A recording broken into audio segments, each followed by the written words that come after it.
Hello friends, if you are trying to download Wells Fargo Vantage mobile application but you could not download it because you should got an error which is your device is not compatible with this version.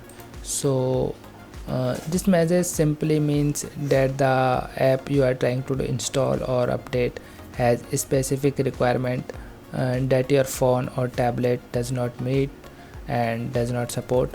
Okay, the app and developers has set rules and your device falls outside the rules. Okay, and most of the time this error means your device is too old uh, to meet the new requirement of modern apps. And while you can sometimes find workaround, the safest and the best long-term solution is often to look an alternative app or consider upgrading your device when possible. It means you should need to replace your device with the latest feature. Okay, so that's all in this video. I hope you like this video. If you like this video, then please hit a like button. Thank you.